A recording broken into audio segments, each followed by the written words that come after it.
My name is Kai Bird, and this is sponsored by the Leon Levy Center for Biography.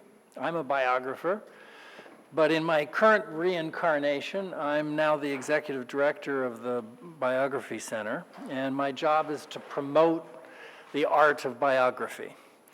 But this evening, we're gathered here about a book that I have billed as the biography of a diamond. Now, obviously, the authors they're not able to interview their subject. It's an inanimate object. But this book, like all good biography, is an excellent vehicle to understand a colorful panorama of some rather shocking and bloody history in South Asia. William Dalrymple and Anita Anand are the co-authors. William is the author of 7 acclaimed works of history and travel, including The City of Dingens. Gins, as in tonic. The best-selling book From the Holy Mountain, White Mughals, which won Britain's most prestigious history prize, the Wolfson, The Last Mughal, which won the Duff Cooper Prize for History and Biography, and my personal favorite, Return of a King, The Battle for Afghanistan, 1939, 1840. Wrong century. He is a contributor to the New York Review of Books, the New Yorker, the Guardian. He lives with his wife and 3 children on a farm outside Delhi. Anita Anand has been a radio and television journalist for over 20 years. On BBC television, she has presented, among other shows, the Daily Politics, Heaven and Earth show, and Newsnight. She is currently the presenter of Any Answers on BBC Radio 4. Her first book, Sophia, Princess, Suffragette, Revolutionary, received widespread critical acclaim. She lives in London with her husband and 2 children.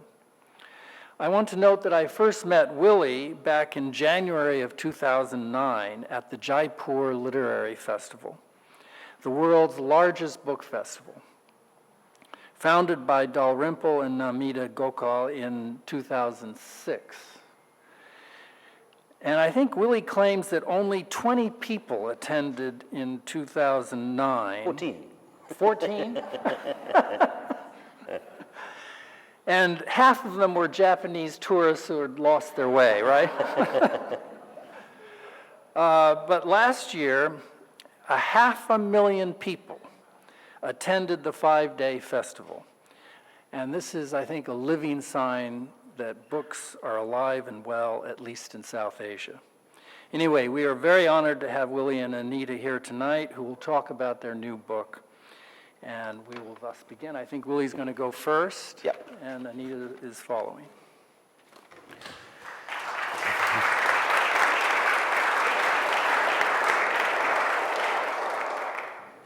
What is the proper response to colonial loot? If we were to ask all of you in this room what should happen to, let's say, Jewish art treasures plundered by the Nazis in the 1940s, I would presume that everyone would put up their hands and say, of course, they've got to go back to their original owners. But what is the moral distinction between a Picasso or a David pinched by Hitler in the 1940s and a piece of jewelry, or indeed a miniature painting pinched by a British Governor-General in the 1840s? Morally, there is no distinction. Legally, there is. There is no compulsion for a country to restore something taken, I think, before the 20th century. And so there is a convenient cut-off point in terms of international law. But this question lies at the heart of this book, and it's a very complicated question because, on one hand, if you start unraveling all the great museums of the world, we have 2 wonderful curators from the Met here sitting in the front row, the great museums of the West will soon empty themselves. Should, for example, the British start suing the Norwegian government for Celtic art treasures plundered by the Vikings? Should Sri Lanka sue India for Buddhist treasures plundered by the Cholas in the 12th century when Raja Chola burnt down Anuradhapura and Polonnaruwa. These are complicated questions, and it's not one that we have actually come to a conclusion on this book. Anita and I have left the question open. I think it is a very complicated one, not least in the case of the Koh-i-Noor, because not one but 6 countries currently claim it from the Brits. And as this little piece of carbon sits innocently on its purple plush of the Queen Mother's crown sitting in the Tower of London, there are 6 countries who feel very strongly that it is theirs. Obviously, and number 1 on the list, India, from whose soil and alluvial sands it once emerged. When, we do not know.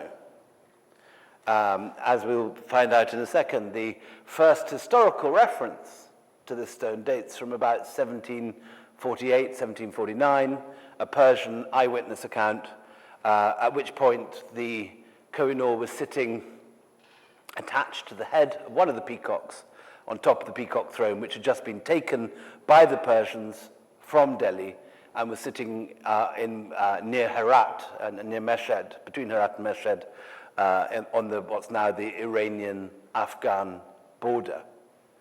Before that, we know very little about what this stone, where this stone emerged. But today, as I say, 6 countries claim it: India, Pakistan, Bangladesh, Iran, Afghanistan, and a late entrant to this legal battle, the Taliban. Mullah Omar put in an unlikely claim. It's not clear where he posted this claim from, which cave outside Kandahar. This was typed up and sent to the Queen, but it was received. And the Taliban, the Islamic Emirate, as they call themselves, have an outstanding claim on the diamond too. And as we will see in the course of this lecture, Afghanistan feels every bit as strongly about this stone as India or any of the other South Asian countries. The mythology attached to this diamond is very dense. And while many countries, or 6 countries, feel extremely passionate about this, when Anita and I launched the book initially in India, we went on a BBC Facebook Live event, which is still online if anyone wants to see it. It's the nearest thing I've ever come to kind of cyber warfare with all 6 claimants weighing in and attacking each other in the course. You can see a fantastic amount of expletives and angry comments at each other in the course of this interview. But while this stone has generated a great deal of heat, it has generated very little light in terms of factuality. And the early origins of the stone remain shrouded in mist. And if you go onto Wikipedia or go look at any of the previous accounts, there is a rich and detailed history, early history of this stone, all of which appears to be entirely legendary and mythological. And we trace this spurious account back to a single document now in the Indian National Archives, written by a young British official called Theo Metcalfe, who had a great fondness for jewelry, a taste he was able to indulge in 1857 when he became a sort of looter-in-chief of the conquered city of Delhi after the great uprising.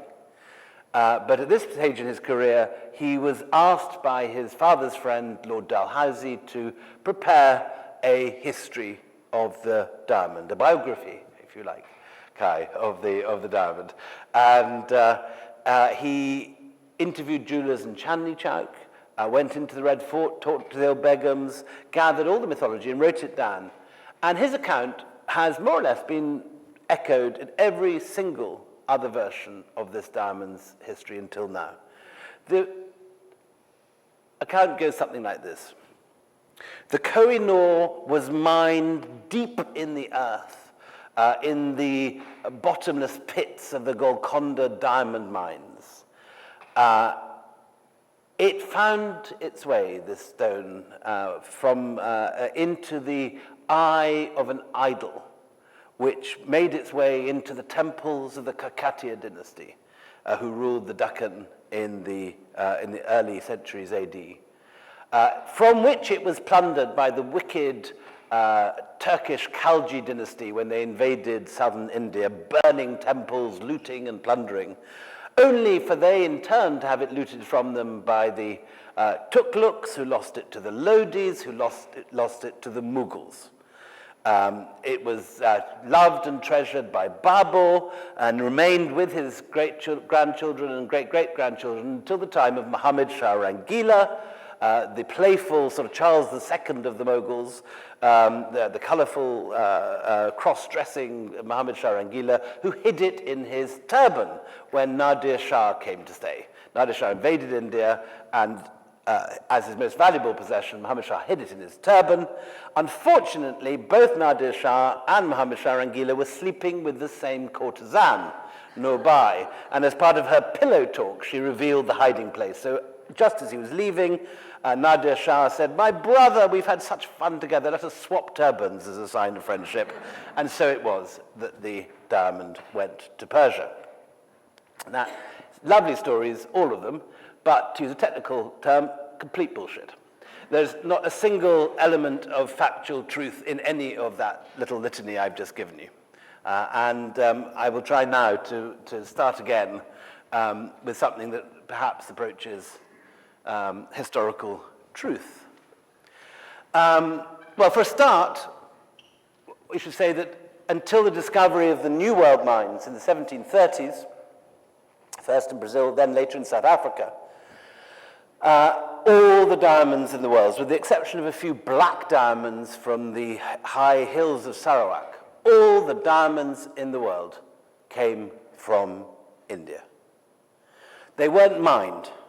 So all that stuff of sort of King Solomon's mines and slaves chained together with pickaxes can be put out of your head, and exchange it instead with something more like something out of one of the westerns where everyone goes panning for gold with little sieves.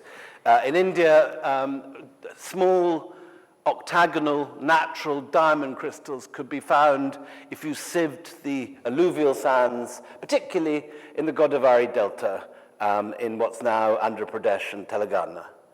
And these ancient diamond crystals laid down in alluvial sands when these prehistoric rivers disappeared into the earth. All the world's stock of diamonds came from India and traveled very early from India as one of India's earliest exports. Some scholars believe that the Indian diamonds cut the stones of the pyramids. They certainly made their way to Tang, China, and to Pliny's Rome, where Pliny complains about the fondness of aristocratic Roman women for Indian diamonds and the effect this is having on the Roman treasury and the leakage of gold endlessly into India, never to return as far as Pliny was concerned. There are wonderful examples of very early diamond rings in Gandhara, in what's now northern Pakistan and Afghanistan, beautiful Hellenicized dolphins holding up bezels with small octagonal sort of pointed diamond crystals, quite different from the flat, brilliant cut diamonds that you buy in a jeweler today. These are tall, pointy things that you could sort of hurt someone with if you punched them with it. But they spread around the world. But in India, diamonds always remained, as well as objects of value and fashion and desire, they also remained objects that were always associated with astrology and with religion. And from the beginnings of the Bhagavad Puranas, you get references to the Syamantika gem, which is usually said to be a diamond, sometimes said to be a ruby, but is the gem associated with the sun god Surya, who comes down to Dwarka and gives it to one of his devotees who does tapasya, does penance on the shore.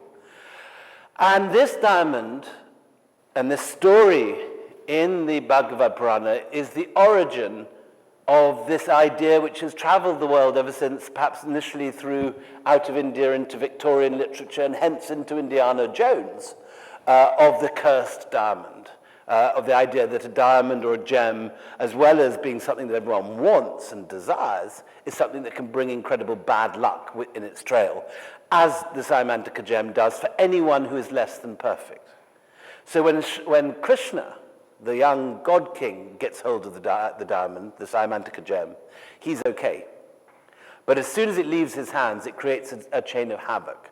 So when the king of Dwarka gives it to his brother, he goes into the forest, and the man is killed by a lion, who's then killed by a sort of bear god. Krishna has to go and wrestle with the bear, get the diamond back. He gives it to his father-in-law. And you can see this happening in this picture here with this little shiny gem and Krishna about to take it. And he gives it to his father-in-law, only for disaster to come again when the father-in-law is decapitated. You can see blood gushing out of this room, women in the upper register pulling their hair out in despair, and the head at some distance from the body here. And so this idea that a diamond is something which is everyone wants, in the Bhagavad Purana, it's said to contain fragments of the gods, but also something which, if it is a dangerous thing, which can bring bad luck as well as good luck. This will be familiar to many of you, this wonderful Chandela Apsara, now in the Met, originally from Madhya Pradesh, possibly from Khajuraho. And as you can see, in ancient India and medieval India, jewels, as much as clothing, were an essential part of sort of court apparel. It wasn't just what you wore, it was very strictly regulated what particular rank could wear what particular stones, and only the highest ranks could wear diamonds, which were considered the highest rank of stone. Now, when the Mughals turn up, we have here Humayun and Babur sitting in the garden. They have a completely different gemology, which comes out of the Persianate world. And in the Persian tradition, rubies, and particularly spinels from Badakhshan, are considered the supreme gems, not diamonds. And in the Ain Akbari, Abul Faisal says very clearly that diamonds, along with emeralds and sapphires and pearls, are part of the second rank of the treasury, but spinels and rubies are the first rank, the top rank. And so the Mughals loved diamonds and were very happy to have diamonds and indeed sought out diamonds, but they weren't as excited to have diamonds as they were to have red stones of light. And these red stones are things that resonate in Persian poetry. You can get it in the poetry of Hafiz. There's wonderful articles written on the deep Persian resonance in literature of these stones. And these were the things that the Persians really loved, that the Mughals really loved. And so, as so often in India, you get two slightly different traditions, one emerging from indigenous Sanskrit literature, one whole tradition coming from that direction, and something else coming in from the Middle East and Central Asia. And these two ideas meet and mingle in medieval and Mughal India. And the Mughals, perhaps more than any other dynasty, are obsessed with aesthetics and with beauty. They love beautiful things, they collect beautiful things. They also use beautiful things as objects of propaganda. Gemstones in particular, something that many Mughals, this may be a mirror or it may be a gemstone, but here we have a Jahangir being presented with a sarpesh by his brother-in-law. Here the young Shah Jahan, a lovely page from the V&A, holding an aigrette. The Mughals not just collected this, and Jahangir institutes the Nowroz ceremony, the New Year ceremony, whereby huge quantities of jewels are given by courtiers. And Jahangir's diaries contains these long, slightly boring passages where, so-and-so gave me this gem, and so-and-so arrived and gave me that gem, and 2 more of the other ones, and 3 more of this. And then very straightforwardly, you get awarded, you get promoted if you give a really good gem to the emperor. So, Asaf Khan appeared and gave me 2 opals, 3 fantastic spinels, and 1 rather good diamond. And I made him a mansabdar of 40,000 horse. And this goes on and on and on. So by presence, by acquisition from previous rulers, by plunder from war, but also increasingly by controlling the actual mines in the Deccan where these things were mined, and the alluvial soils from which they were panned, the Mughals collected the greatest collection of gems held by any dynasty in history. And Shah Jahan, who was aware of the power of beauty as a tool for dynastic politics, decided to do something with the dynasty's extraordinary gem collection. In his youth, he was obsessed with this. There's a wonderful description of the young Shah Jahan by Friar Manrique, who comes up from Goa, and presumably he's peering through some lattice onto a banquet, and he says, the most beautiful and lascivious dancing girls were brought in, beauteous like the heavens have never seen, but the emperor did not look up once, because he'd just been given a tray of jewels by his brother-in-law, and he spent the entire dinner poking through them and looking at them. And so Shah Jahan, who spent his life loving these things, and Jahangir looks on his son with a mixed love and irritation in many things, but he particularly admires his son's ability to pair and spot and evaluate and his connoisseurship of jewels. And Shah Jahan comes up with an idea of what you do when you've got rank after rank in your treasury, full of groaning with more spinels than anyone can possibly know what to do with, as well as emeralds, pearls, and everything else.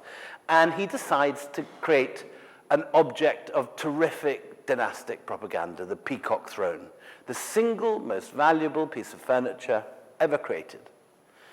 Costing 4 times the cost of the Taj Mahal. And to look at, obviously, it's more like a kiosk in our eyes than a sort of throne. You could sell ice creams from it if you were so minded. But onto this small baldachin, onto this small kiosk, is attached every magnificent stone that the Mughals have. And it sits there in the hall of public audience of the Red Fort, glittering in the sun. And when Shah Jahan builds Shah Jahanabad, it's moved to Delhi. And it is meant to echo the throne of Solomon in the Quran. The Mughals looked on Solomon as the epitome of Islamic justice. He was the man whose wisdom would bring justice in a court of law. And the Mughals are claiming that they are the natural successors of Solomon with this object. The pillars are meant to resemble cypresses, which is part of the Quranic description of the throne of Solomon. And it's a deliberate echo, in a way of, in a sense, legitimizing the power of a bunch of Central Asian warlords who'd actually, in reality, come and seized India by the sword. But by using this beautiful language of jewelry and aesthetics, and echoing the Quran, they're saying we are the true rulers, the just rulers, the successors of Solomon. And very effective it was when the first English turn up in India, stumbling around in their sort of Bruegelian codpieces while these gorgeous Mughals are shimmering in silks. They are so impressed by the Mughals that the word Mughal becomes a synonym for power and might, and remains so today. So when a clown like Trump is called a property Mughal, he's unwittingly been given the proper name of an Islamic dynasty, though he may not realize this. Anyway, it remains in Mughal hands. Aurangzeb uses the peacock throne, and if this later Persian reference is to be believed, the Koh-i-Noor is glittering on the head of the peacock, at the top of the peacock throne. I'll just go back.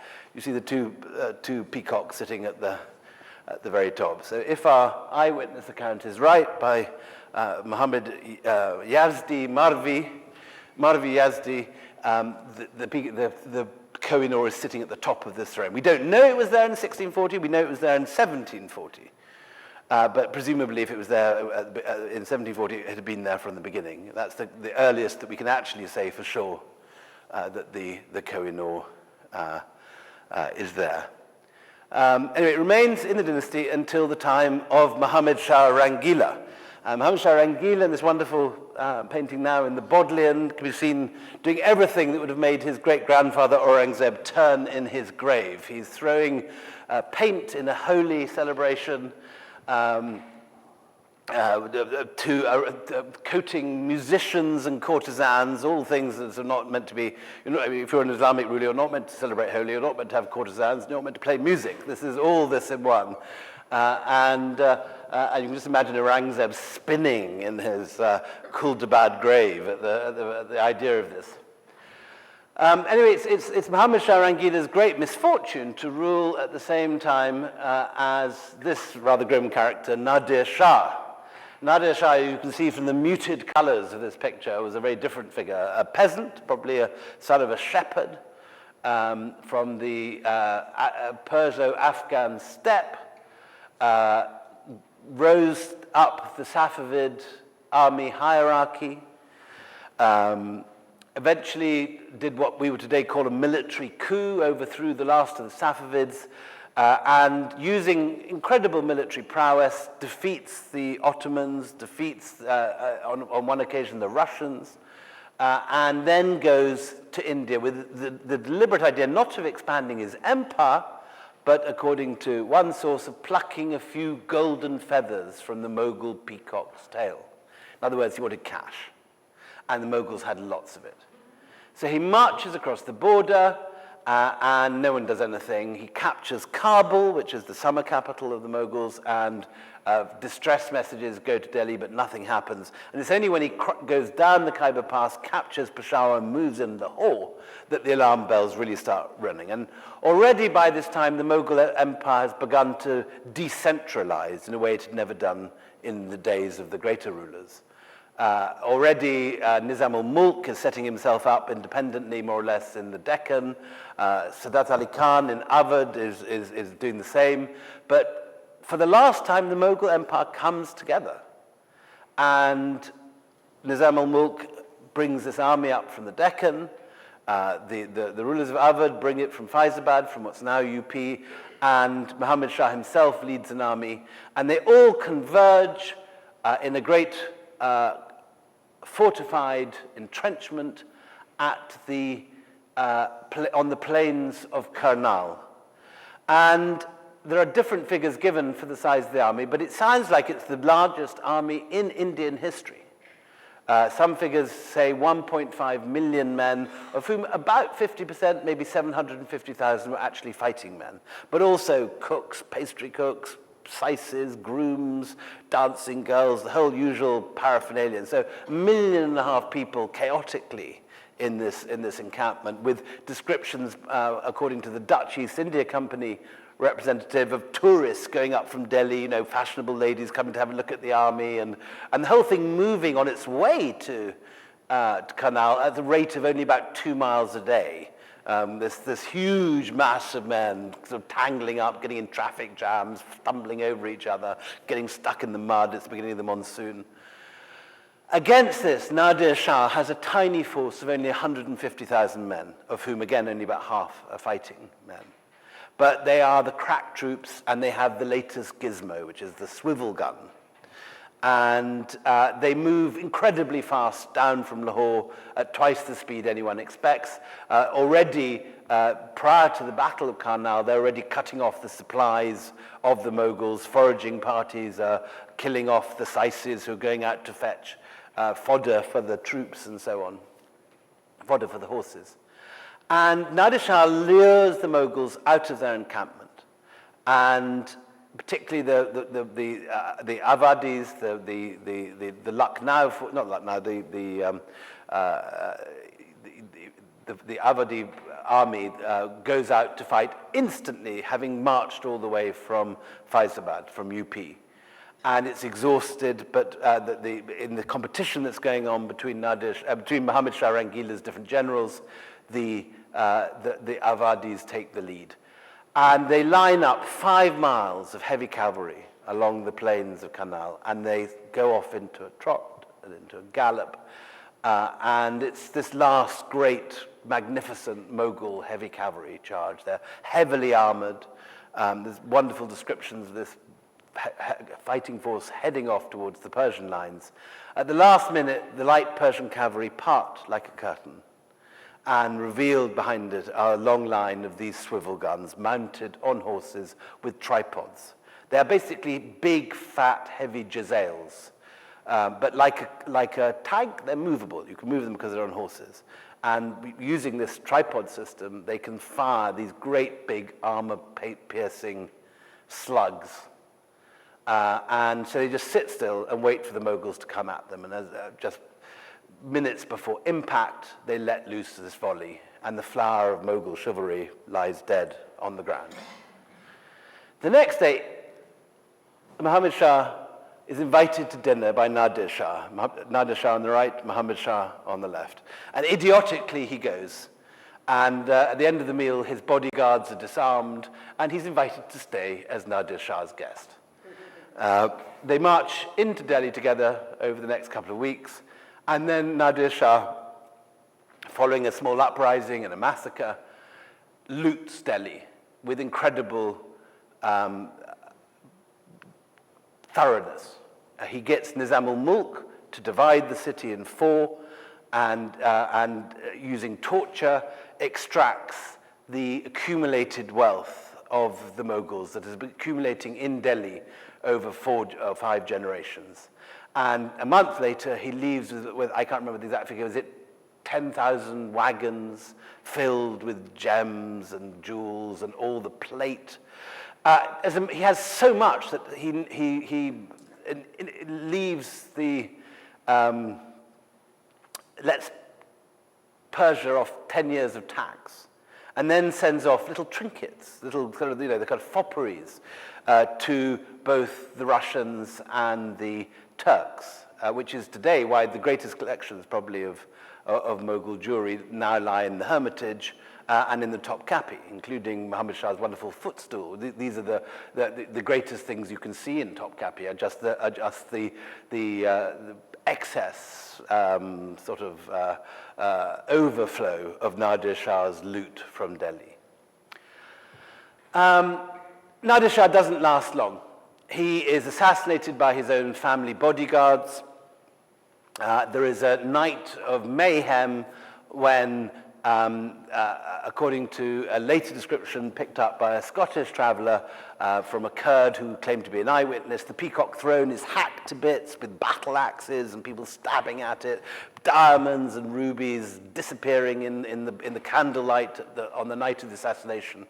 And the only troops that remain loyal are the bodyguard who look after the harem, headed by a man called Ahmed Khan Abdali. And Ahmed Khan in the morning, according to the Afghan sources, which may be entirely biased and inaccurate, say that a grateful queen called Chukki gives him the Koh-i-Noor and the Timur ruby, which was at that point considered to be the more valuable of the 2 gems, and the one that is actually referred to frequently in Mughal sources, unlike the Koh-i-Noor, which is not referred to anywhere in Mughal sources. And he rides off to Kandahar, where he founds a new country, Afghanistan, using the Koh-i-Noor and the other loot he's gathered as capital. And Ahmed Shah Abdali goes on to conquer a lot of Afghanistan, a slither of Persia, quite a lot of the Punjab and Kashmir. And then eventually in 1761, he fights his greatest victory at the Battle of Panipat when he defeats the Marathas and massacres the Marathas. But even as this is happening, his face is being eaten away by a suppurating tumor. And like Robocop, he covers himself with a mask studded with diamonds. But even at the height of his victory in Panipat, maggots are dropping out of his suppurating nose onto his food as he eats. The Timur ruby and the Koh-i-Noor, now worn as armlets, pass on to his son Timur Shah, who's a kind of dwarf who builds a jeweled footstool for himself so he can get on horses, and then passes on to his son Shah Shuja, who is not a dwarf but looks like one in this picture. It looks like Gimli from Lord of the Rings, in fact, without having too much imagination. And Shah Shuja is recorded by Mount Stuart Elphinstone in the first British embassy to Peshawar as wearing the Koh-i-Noor on his arm. And this is the first reference we get in British literature to this then unknown gem. Now, shortly after the Elphinstone mission leaves in 1807, Shah Shuja fights a battle against one of his rivals, is defeated, and flees to the Kashmir, where he is locked up in a dungeon. And his wife goes to Lahore and seeks the aid of the young Ranjit Singh. And she says, if you spring my husband from prison in Kashmir, I will get you the Koh-i-Noor. And this is what happens. The Sikhs send an expedition into the mountains of Kashmir. They capture the fortress where Shah Shuja is being held. They bring him back to Lahore and then say, so where's the Koh-i-Noor? He says, I never said you could have the Koh-i-Noor. And his own autobiography, the Waqiyat-e-Shah Shuja, contains a wonderful account of the incredibly rude hospitality, as he says, as the Sikhs sort of put pressure on him increasingly to give up the Koh-i-Noor. And eventually, according to Shah Shuja in his own autobiography, they torture his son in front of him. They make him run up ladders in the open sun and make him sort of faint from heat stroke, till eventually an unwilling Shah Shuja gives over his last great treasure to Ranjit Singh, who comes and accepts it and goes off with it. And unlike the Mughals and unlike the Afghans, Ranjit Singh did not believe in great paraphernalia of jewels and gorgeous costumes. He liked everyone around him to be beautifully dressed, but he himself wore pretty simple white pajamas with this one great stone on his arm as a symbol of state. And this is the first time that we have a description of the Koh-i-Noor being worn alone and being elevated into a symbol of sovereignty. Maybe also a symbol of everything that Ranjit Singh's empire was carved out of the Punjab that he had taken from the Afghans. So maybe this stone that he had taken from the Afghans was for him a symbol of everything else, that it represented the reclamation of the Punjab from these Muslim Afghans. But he certainly wore it, whatever his motives were, as a symbol of state and on state occasions. And at this period, we begin to get very regular references and envious references to it in East India Company documents. He wants it's at this period when already the stone has become associated with so much bloodshed and death, that in Ranjit Singh's reign, you get references to the Koh-i-Noor being the Saimantika gem, and people look to the Bhagavad Purana, written centuries earlier, and say that this is like that. This is another stone which, wherever it goes, it creates death and dissension. And perhaps for that reason, in his will, Ranjit Singh decides to leave it to one of Krishna's own temples, the Jagannath temple at Puri. But it never makes it, because as Ranjit Singh lies dying in a stroke, having had a very bad stroke, the gem has disappeared. And at this point, I'm going to hang over to Anita to continue.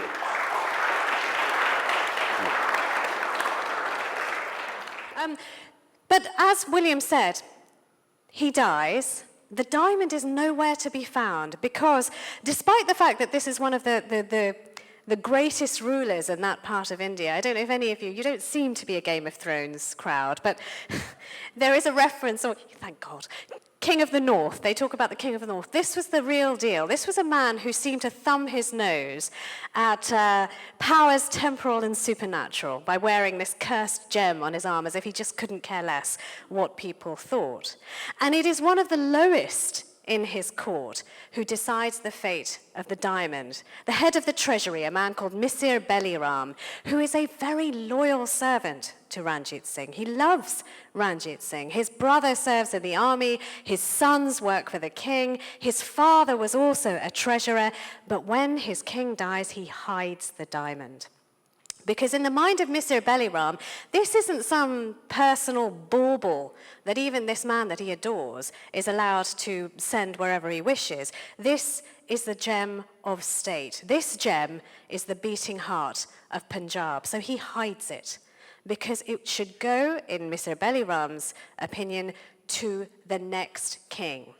And the next king, unfortunately, may not be worthy. Am I going backwards? I am going backwards. The next king, however, is this man over here. You see in the red square here on the top right. His name is Karak Singh, the Crown Prince. Some of you may be familiar with the fantastic travel writer of the time, Emily Eden. If you don't know her work, please reach out for her work. She was fantastic. She's one of my heroines. She went and she walked among these people, and she sketched them, and she recorded her thoughts about them. And of Karak Singh, she had this to say: the man is an opium-eating blockhead. And you know what? She was not wrong. Because Karak Singh was the kind of guy you'd like to go to the pub with, but not the kind of guy you really want running affairs of state. He really had very little interest and focus on what was going on and that was important in the Lahore Darbar. And as a result of that, it did not take very long for his nobles to decide to do away with him. And they did so in a really very fiendish way.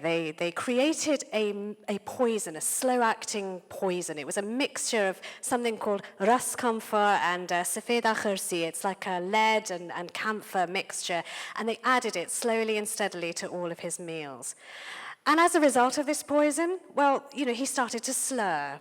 And nobody took any notice because the man was always drunk. He always slurred. He started to stumble a little bit more. People just thought he was drinking more than usual. Nobody took any notice. They only started to take notice when it felt like his skin was on fire, blood was leaking into his joints, the man couldn't walk anymore. So Karak Singh takes to his bed.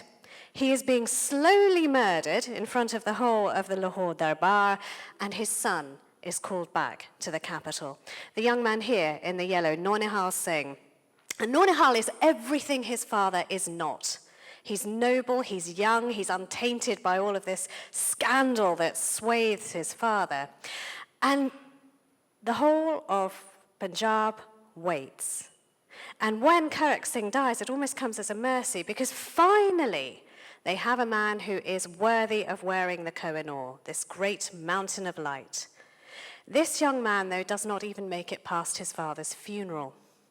The embers on the funeral pyre of Karak Singh are barely cool when he goes, his son, to the River Ravi, as is customary, to wash off death. And he proceeds back to the palace through a garden. I don't know if any of you have been to Lahore, but there is a very grand, very beautiful garden called the Hazuri Bagh. It was, incidentally, a garden that was created by Ranjit Singh to commemorate his seizure of the Koh-i-Noor.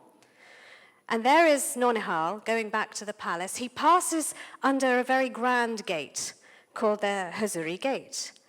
And inexplicably, a block of masonry falls on him and his companions. Now, if you believe the contemporary evidence of the time, there is a man called Alexander Gardner, who you may be familiar with. He was a mercenary. Ranjit Singh believed very firmly in employing Western mercenaries. They were almost talismans in his army, and Alexander Gardner was one such. And he was walking just, well, I suppose as far as you and I, sir, are from each other. And Alexander Gardner says in his account that Karak Singh was irritated. He got up, he dusted himself off, he asked for water, and it was only on Alexander Gardner's insistence that he stretchered back to the palace. A matter of hours later, the royal physician attends to a crown prince who certainly could not have asked for water. He couldn't have even walked, because the young man is lying on his sheets, his head is caved in, and there is grey matter all over the bed. He dies later that night. And the Lahore aristocrats keep it secret for 3 days. Because to lose one king in a week is bad luck. To lose two, especially one like Naunihal, is going to cause panic. So they collect even the funeral wood in secret. And this is a little bit of time for Naunihal's mother, Chand Kaur, the woman you see in the bottom right-hand corner, Karak Singh's widow, doubly mourning for a husband and a son, to beg the aristocrats to stand by her. Because you see, Ranjit Singh had many wives, and the many wives had many sons, and she is desperate to keep the diamond in her line. The diamond and the kingdom that go with it must, she says, stay in Naunihal's family. And she has a daughter-in-law, Naunihal's very young wife, who's pregnant. And please God, pray God, this woman will deliver a son. And sure enough, months later, she does give birth to a boy. But the boy is stillborn. And so this idea of this gem that couldn't touch the lion, but is picking off his cubs one by one, starts to gain traction. And the very thing that Maharani Chand Kaur is worried about, this challenge from other wings of the family, that comes to pass almost instantaneously. The news of the stillbirth has barely broken, and another challenger is on his way from his ancestral homes in Batala. This man here, the rather vigorous-looking gentleman on the bottom left, is Sher Singh. And Sher Singh is on the move. He's coming towards Lahore. Chand Kaur orders the gates of the citadel to be closed. She begs the men of the Darbar, stand by me, don't let him in. But the army of Sher Singh, it's a very short siege that they lay, but it is awful for the people of Lahore. So awful that only in 3 days they start hammering on the gates of the citadel, saying, for God's sake, let him in, just let him in, we can't take this anymore. So reluctantly, Chand Kaur opens the gates. Sher Singh comes in, she hands over the diamond and the kingdom. On the condition, though, that she's allowed to leave with full respect, she's given a pension, and she in turn has to promise that she will never challenge for the throne again. Well, Sher Singh knows as long as she's alive, there's still a chance. So, not long after this, seemingly honorable agreement is reached. Maharani Chand Kaur is in her chambers, in her son's palace. Her maids are brushing her hair, and instead of the lotions and brushes that they normally use, they produce bricks and they batter her to death. She dies exactly as her son did, her head caved in. And the women who do this are caught, and they're dragged to the palace of Sher Singh, who conveniently is not at home. Because, I say conveniently, in one of the contemporaneous accounts, they talk of what was done to these women. The vizier is in charge at the time, and he cuts off their arms, and they're dragged, bleeding, to the city limits and thrown out. And he makes this rather wry observation: it would have been better that their tongues had been ripped out, because all the while they are screaming, Sher Singh told us to do this. So, okay, Sher Singh has done away with the last challenge to the kingdom, and he's sitting pretty. But not for very long, because months later, Sher Singh is visited by his kinsmen. And the Sandanwalias, his kinsmen, they come and they say, Sher Singh, you love hunting. We have brought the latest fowling pistol for you to look at. And bang! It goes off in his chest. And they say, whatever, oopsie in Punjabi. They find it very, very difficult to explain how oopsie, it has also gone off in his face, and oopsie, somewhere else in the palace grounds, the crown prince is found hacked to death. And so, you get the idea. In the 4 years after Ranjit Singh dies, the kingdom loses maharajas, crown princes, dowager queens, any number of aristocrats. It is awash with blood until the last man standing is no man at all, but this little boy here, Dalrymple Singh, 5 years old, the youngest of Ranjit Singh's children. And this is a young man who was never born to be king, because his mother was regarded as a bit of a joke in Lahore. She was the kennel keeper's daughter, Her father was a horrible, horrible man from the sound of things. He used to run by the side of his king when he hunted, the white-haired, long-bearded man. And he used to hold up his daughter, barely pubescent, and say, you must take her as your wife, because she'll rejuvenate you, bring fire back to your loins. And he resists until, he can't resist anymore, naturally. And, she's 17 years old, he's 55. They marry, they have a little boy. And that little boy is Dalrymple Singh, who's never meant to amount to anything, and yet there's nobody else left. And so, far from being unhappy about this, the aristocrats, they fasten the Koh-i-Noor to his chubby little arm, and they think they have a brilliant thing, a puppet they can mold to whatever they want him to be.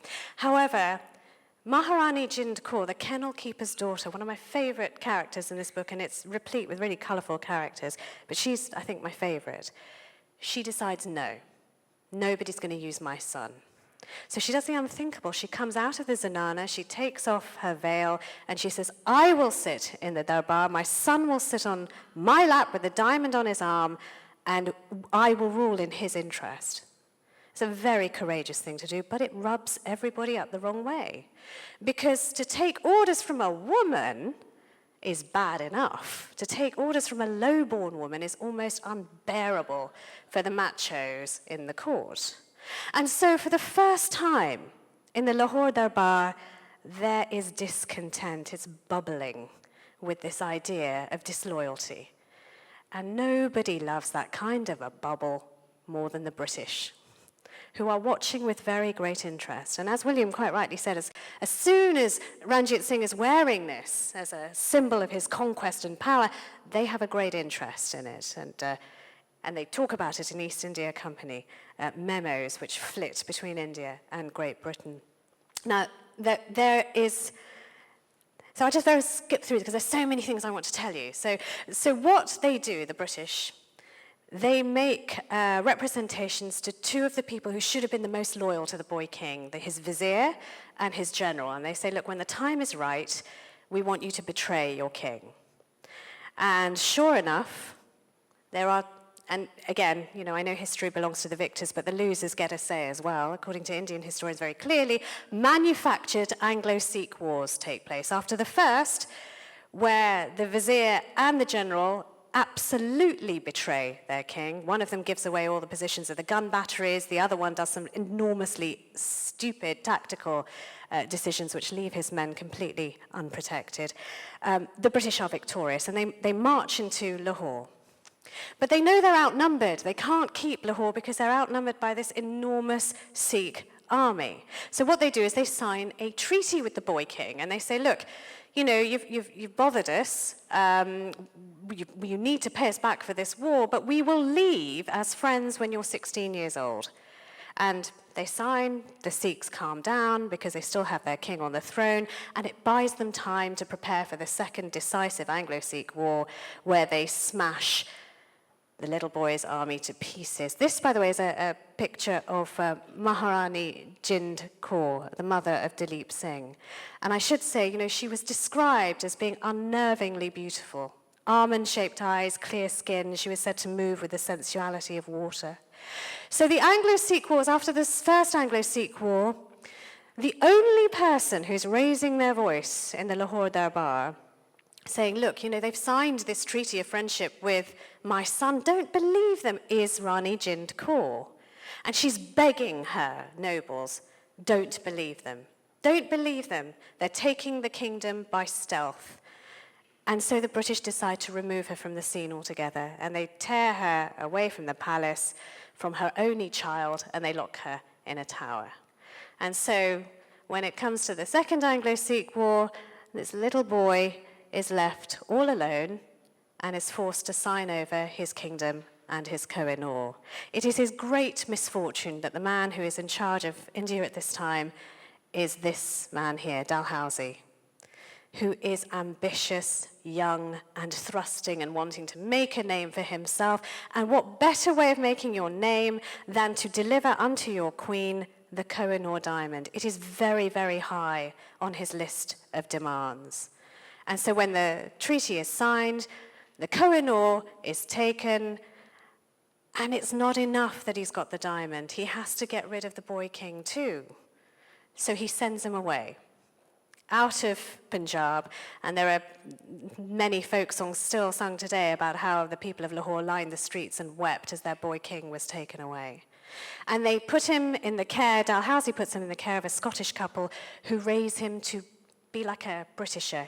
He puts away his Persian poetry, he picks up Shakespeare, he learns to play parlour games, he learns to speak English, he most importantly of all picks up a Bible, and he decides on his 15th birthday he wants to be a Christian. Again, this is a line of destruction which I won't develop any further now.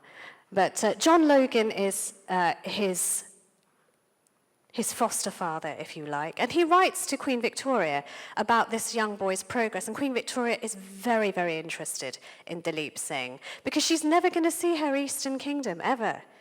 But through him, he becomes a cipher. You know, she hears about his beauty, his fine, refined manners. And so when he asks, after his 15th birthday, if he can travel and see the Maharani of the world, she says, let him come. I want to see him, despite the fact her prime minister says, don't do it. Her advisors say, don't do it. It just gets to these heathen princes' heads if you give them such importance. She says, let him come. And when he does come, he is embraced in the bosom of Victoria's family. Victoria and Albert immediately take a great liking to him, to the point where Albert himself, personally, with his own hand, designs a coat of arms for this young Maharaja, Dalip Singh. And for his 16th birthday, she commissions a portrait by her favourite court artist, a man called Winterhalter. And he's there standing replete with, jewels, a turban on his head. Ironic because the hair underneath is shorn away, along with his Sikhism when he converted to Christianity. I just want to show you one detail from this, which I find really interesting and quite moving and upsetting. Can you see around his neck? He's wearing a cameo of Queen Victoria. He also wore one close to his heart because these two developed a very loving relationship. I mean, Indian historians don't like to hear this, but I think it was a very real and loving relationship. They sketch each other at Osborne House. And these sketches are so tender, you can only really do this with somebody you care about and you look at for a very, very long time with affection. It all goes horribly, horribly wrong. Read about it in the book. But anyway, where is Dalip Singh? Is wearing all these jewels and pearls and diamonds, but there's one thing missing. Where's the Koh-i-Noor? Well, the truth is the Koh-i-Noor has come to England even before the Maharaja himself. Dalhousie, as soon as he has it, knows he has to get it out of India because it is this symbol of power, and he knows that every Indian worth their salt is going to want to get it back. So how do you do that? Well, you can't take an army into Punjab and march it out because everyone will know what you're doing. How do you do it? So he decides to keep a very tiny circle of trust. He tells 3 people and his wife. And Lady Dalhousie, who I am pretty sure has not sewn on a button for the last 2 decades, is asked to manufacture a soft leather pouch big enough to carry the diamond. And it is fastened around Dalhousie's neck himself. He becomes the diamond mule and charges it from Lahore to Bombay, where he wants to get it on a ship really fast out of the country. Problem is, the ship he thought that would take it is not available. All the ships are engaged in the Opium Wars, and so he has to wait and wait and wait. Again, this idea of this cursed stone not cooperating. There's no ship. So he has to wait, he has to sweat it out, he has to keep it secret until finally the right ship arrives. And it is a steam sloop called the Nadir. And it's the right kind of ship. It doesn't attract attention. It's fast, it's quick, it's fleet. And the diamond is loaded onto the ship. None of the crew know what they're carrying. Only the captain, Captain Lockyer, knows what he's carrying. And 2 of the escorts, one from the East India Company and Dalhousie's own nephew, who are accompanying the diamond. And the ship sets sail, and just a few days later, the first man falls under the ground. Under the decks, and then the next, and the next, and the next. And like dominoes, they fall because cholera has broken out on the ship. Lockyer says, don't worry, it's okay, it's fine. We're going to make it to Mauritius. We're very close to Mauritius. We'll get medicine, we'll get supplies. Mauritius says, you're not coming anywhere near us with that plague ship. We will blow you out of the water. So they send them away, And Lockyer, just through sheer force of personality, says, stand firm, boys, we're going to get to England, sails smack bang into one of the worst typhoons in the region for a very long time. It almost snaps the ship in half. When the crew arrive in England, and they meet the press, because of course the press have been obsessing about the Koh-i-Noor from the moment Dalhousie takes it from Dalrymple, saying, they must have thought, my God, it's that diamond, the one that was trying to drag us all to hell. Now, I get the idea. I haven't got my watch tuned to this time. I think we're probably massively overrunning, but I'll just tell you one very, very brief story.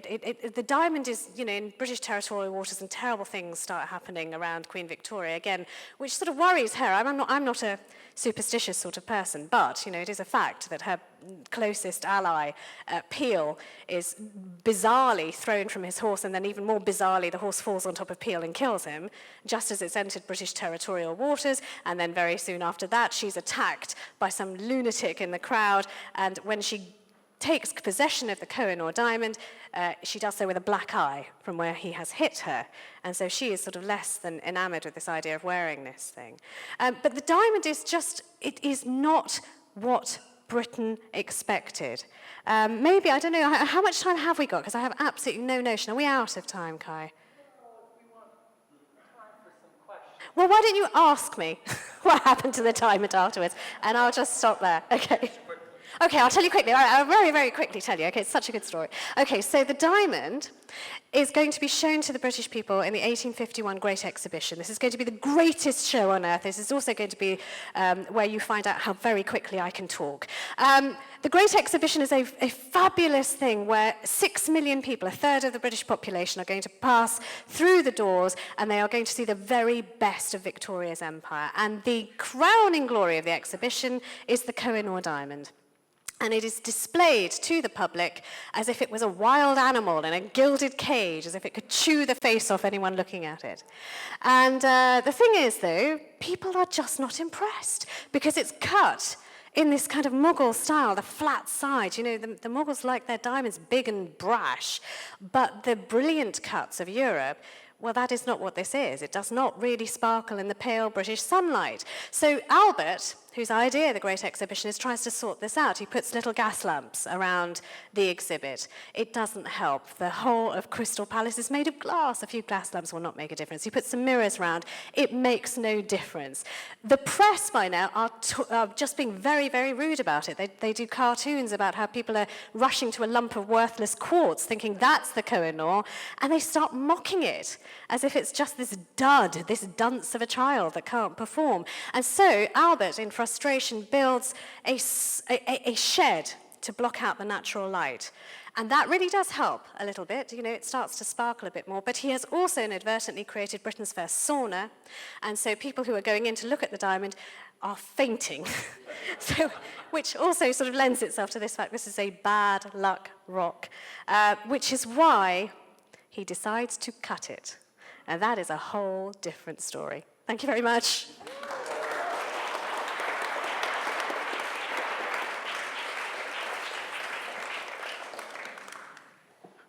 So we want to have time, if people are willing to have a few questions. I'm going to ask the first one. Anita, you mentioned briefly the fact that when you were 6 years old, your father took you to see the Koh-i-Noor. And he impressed upon you his anger, his passion for this diamond. Can you expand on that a little bit? So in the Tower of London, you will, if any of you have visited lately, you will know they've done something to stop what used to happen when I was 6 years old, which was that knots of angry Indians would stand in front of it and swear. I learned how to swear in 4 languages by that exhibit, because they start saying, jor, which is the word for thief, because they feel that story of the boy king being robbed of this diamond very, very keenly. and they believe that it is theft and it should be given back. So that was the first time it sort of loomed in my imagination. Now they put a conveyor belt around it, so you know people have to keep moving. But all that's happened is you've got Indians who've learnt to moonwalk now to stay in front of it for a bit longer. But you know that was for me just the tip of this feeling, which we've really got a sense of when we went to India and Pakistan, that there is a diamond-shaped wound in the psyche of India and Pakistan in particular, that this was a gem that was taken with such a lack of morals, and that it is a representative of colonial looting, which is what William started this talk with. So let's go to the audience. Yes, sir. How many carats is the diamond? And in more specific terms, if you can, what is there in the quality, translucence, etc., which makes this gem as significant as it is? So I'll start off just touching on how big it is. It's half the size it was when Britain first got it. It was 190 metric carats. There's now 90. And that it was mutilated, one might say, because Albert, after the Great Exhibition, was so humiliated by the way in which it had been greeted, he decides to cut it. And even though he goes to some of his experts, including Brewster, who's still referred to as the father of optics, a physicist, and they all say, don't do it. It's got a flaw in its very heart. If you do it, the whole thing will self-destruct. But he won't listen. And he calls in diamond cutters from Holland, and they cut it, and sure enough, it halves in size. The cutting itself is a really good story, which we don't have time for any of these stories, but anyway, it's a good reason to read the book. But it's the Duke of Wellington himself who cuts the first face of the diamond. And the Duke of Wellington never lives to see the full finished product because he dies days before the diamond is finished. I know. Yes.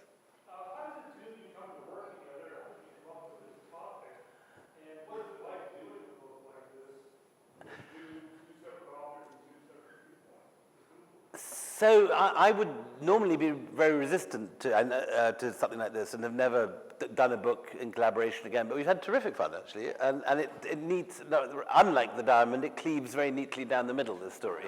And the early half of the book contains a lot of material which I'd gathered for Return of a King, which the Koh-i-Noor glitters in the background of.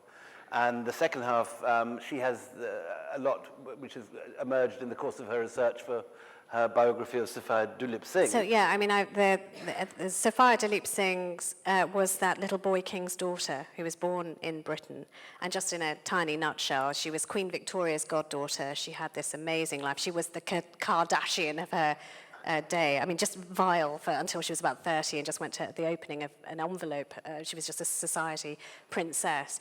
But then a trip to India changes her and she becomes Emmeline Pankhurst's right-hand suffragette and battles with the police. I mean, so for You've got to you tell the know... story of this. But for 4 years... She went out. Okay, all right. When Anita did a book tour on her biography of Sophia Duleep Singh, she carried this club, which was something that Victorian ladies used to use for sort of, rather than going to the gym, they would wave these things around.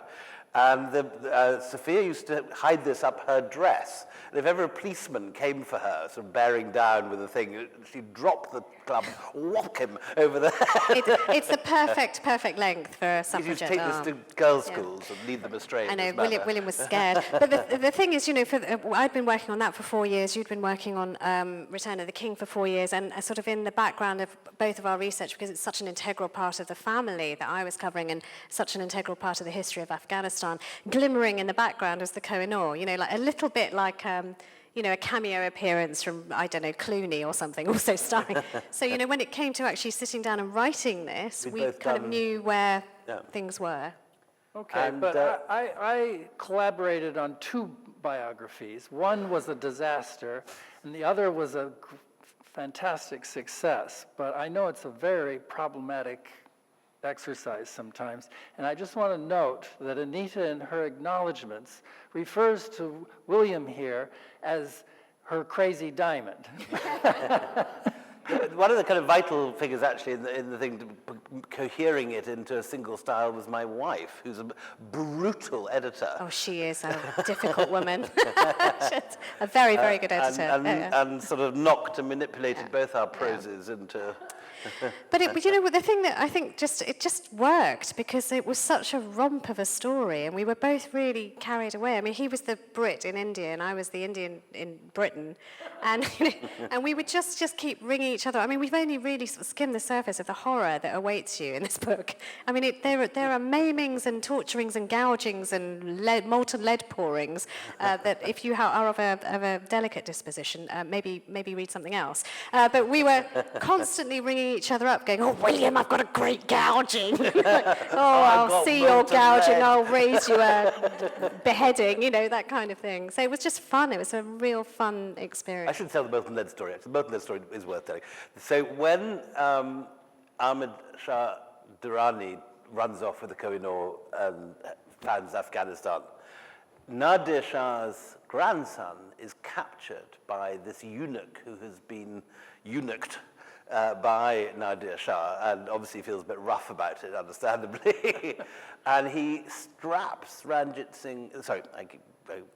Nadir Shah's grandson onto a throne and tortures him to try and reveal initially the Darya-Noor, the sister, was, which he has. And eventually he gives up the hiding place under torture. And then he tortures him further to try and reveal where the Koh-i-Noor is. He doesn't have the Koh-i-Noor.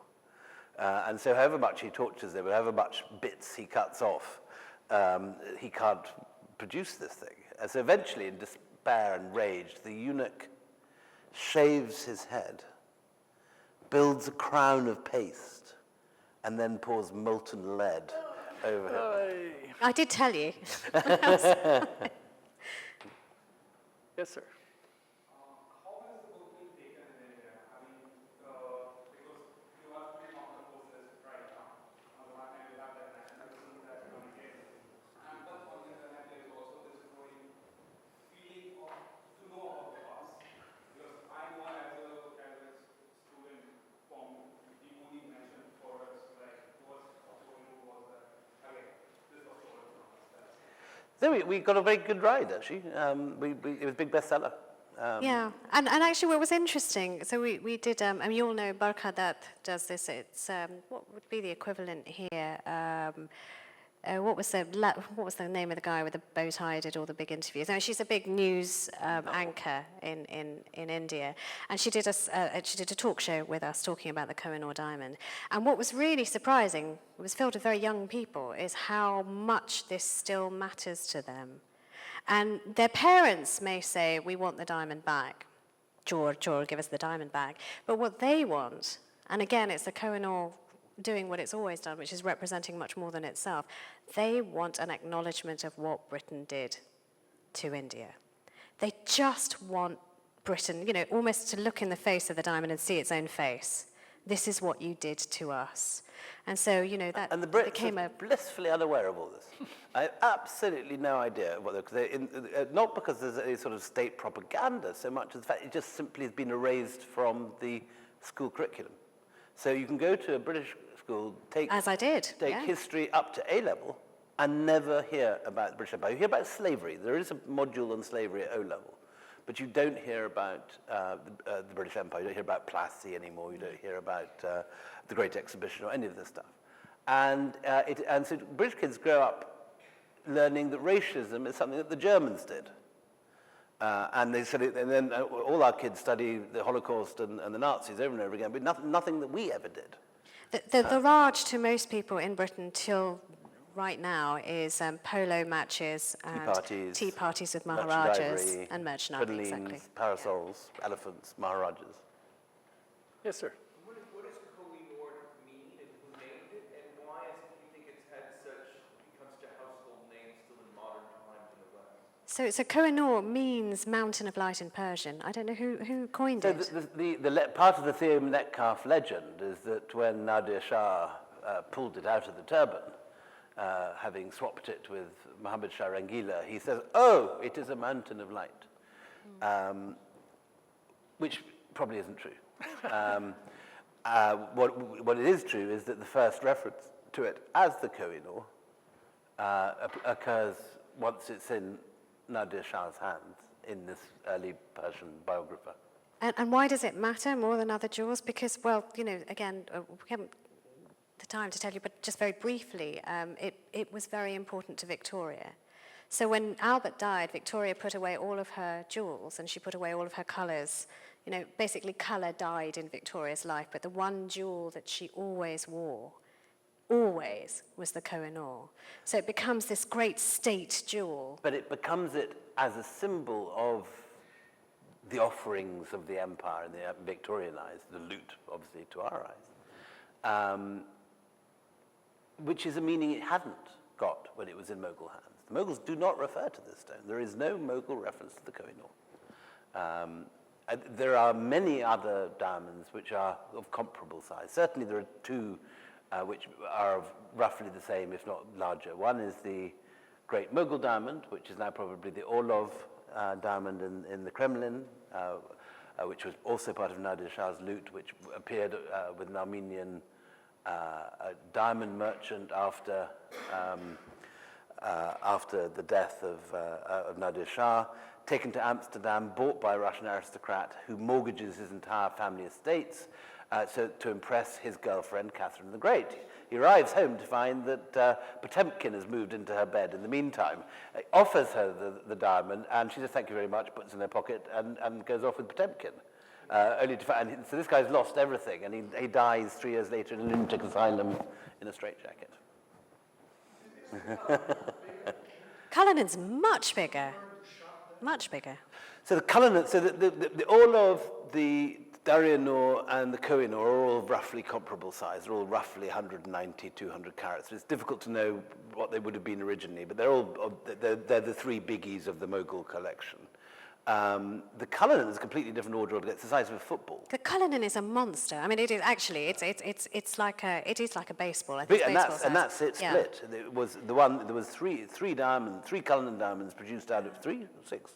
So actually, a weird thing happens in the Tower of London. I mean, I go to the Tower of London a lot, and people stop often in front of the Cullinan because they think it's the Koh-i-Noor. The Koh-i-Noor has the reputation. The Cullinan has the size. Yeah. Apparently the rubber Dunlop, the thing that Travelator takes people around the Koh-i-Noor, they have to increase its speed by 1% each year because of the number of Chinese tourists. Is that right? Oh, really? That's brilliant. Yes. You just said about the diamond which is in the Kremlin collection. All of. Is there about the Shah diamond? That's what you... So the three big diamonds are the Great Mughal. As a preparation for the killing of the Russian ambassador. So there were many big Mughal diamonds taken by Nadir Shah.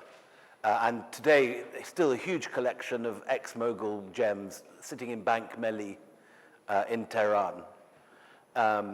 But the three famous big ones, the Great Mughal diamond, which is described by Tavernier, is almost certainly the Orlov, which is in the scepter of Catherine the Great, kept in the Kremlin. The Darya-Noor, which is in Bank Melli in Tehran, which is a flat pink stone, and the Koh-i-Noor, which is in the Tower of London. The Shah diamond is, and there are many other diamonds. They're all other Mughal diamonds. Kai, should we stop banging on now because people are going? Shall we? One or two more questions? Okay. Yes. Justin. Thank you. So you started out this wonderful talk by saying that you hadn't made any proclamations about what should be done. The diamond, I understand, is the purpose of the book. It's not really to do that. It's to give us this really amazing history. However, I am a little troubled by the way that the details of the history can in some way distract us from what we might now think about the status of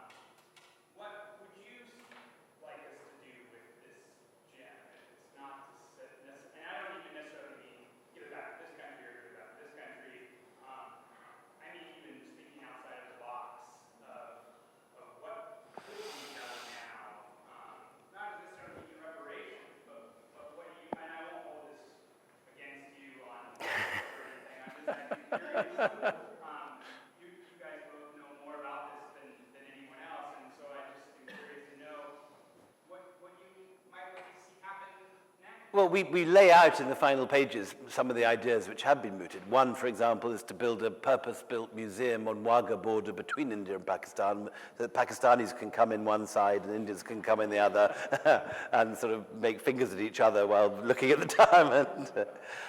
It could be split into 5 or 6 parts and given, like Solomon's babies, given a little bit to everyone. We've resisted and resisted, but this is our last gig, so I'm going to tell you, as long as you don't tell anyone else what I think. I tell the truth. That's what I want people to do about this diamond. To tell the truth about it. Have it, if you're going to exhibit it in the Tower of London, The guides still tell say the gifts of an truth Indian about it. Maharaja. It wasn't a gift, so tell the truth. We stole this. Okay. We nicked it and we're not giving it back. All right, well, unless anyone has another pressing question, this has been terrific. Thank you so much for coming. Okay.